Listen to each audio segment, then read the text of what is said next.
Munansi w'eggwanga erya Isirayiri Lwakutta ng'ono avunaanibwa omusango gw'okutta mukyalawe Monica Nabukenya gye buvuddeko.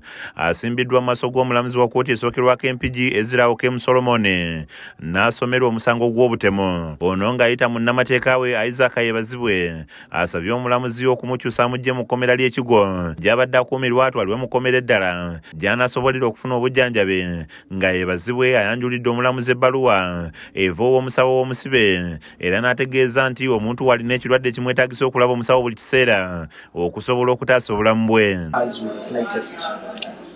Without any movement at all, and that he needs daily physical rehabilitation. Omulamuzi awuliriza okusaba kw'omuwawaabirwa era ne yeebuuza ku muwabi wa gavumenti Joy Aploti ng'ono ategeeza nga kino bw'atakirinaako obuzibu, wabula n'asaba omulamuzi okufuba okulaba ng'ono atwalibwa mu makomera agali mu bitundu bya Kampala ne Wakiso kisobozese kooti okumufuna buli weemwetaagira. It is my view that it is only just that the prisoner be taken to a facility where he can, his medical condition can be best managed. Wano omulamuzi wasinzidde n'alagira omusibe atwalibwe mu kkomera eruzira mu Action Bay gy'aba akuumirwa, ng'eno gy'anaava n'adda mu kkooti eno ng'ennaku z'omwezi 19 omwezi ogujja.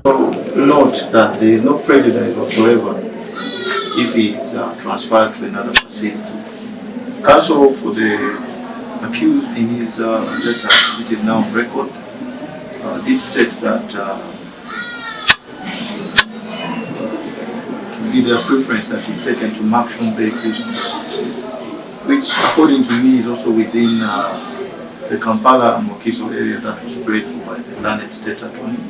Munnamateeka Isaac Yebazibwe ategeeza newankubadde ng'okunoonyereza kukyagenda mu maaso bo beeteefuteefu okugasimbagana n'oludda oluwaabi nga mu kiseera kino bakyali ku nsonga za byabulamu bya musibe waabwe era nga tebalina buzibu bwonna na biragiro bya mulamuzi. Alagidde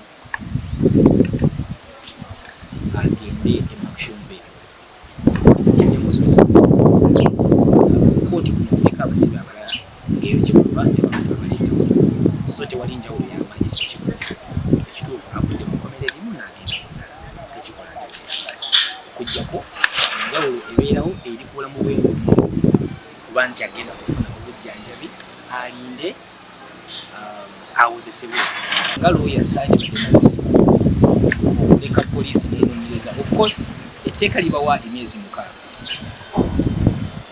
so bwe kiba nti bakyanoonyereza nga